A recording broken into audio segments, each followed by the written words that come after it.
Hey y'all, I'm Erin Biddle, Total Relationship Coach, and I want to address this question, which I hear a lot from private coaching clients. Erin, how much conflict is healthy? Erin, we argue a lot. Is that okay? Like, are we in more trouble than we think we are?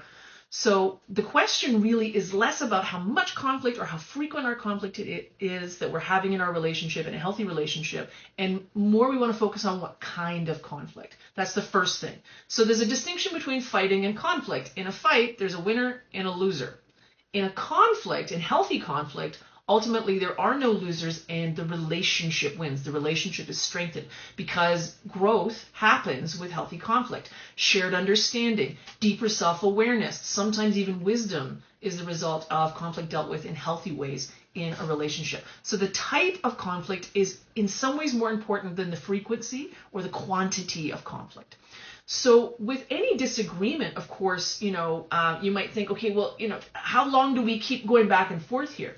According to the research of Dr. John Gottman, with couples whose marriages and relationships stand the test of time, about 70% of the things that they disagree about, they never actually need to find resolution on. 70% of the things that you don't agree about, you don't need to find resolution on. Well, then that helps us to think about, well, only about 30% of this stuff.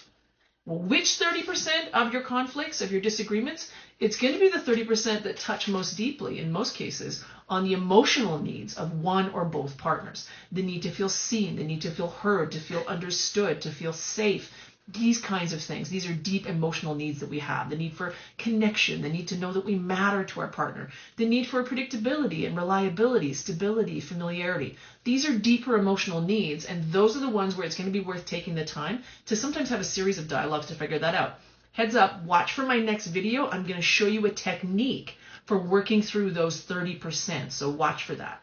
So it's not so much how often are we fighting or how frequently are we fighting. It's more how are we doing healthy conflict. And how we start a difficult discussion really influences the trajectory of that discussion. If we start up with criticism and complaining or yelling across the house at our partner, this is not what we call a gentle startup, and that is typically going to send that conflict out of the realm of something that could be healthy and mutual and into something more like a fight where at least one person loses and possibly the relationship also. So that's important to know. I also want to say to you that after a difficult conflict, a difficult discussion, after one negative interaction, you want to try to have 5 positive interactions. That is the golden ratio. That is what we see in the research, helps couples to repair their connection and get back on the same page faster. If you got questions, hit me in the comments and take care now.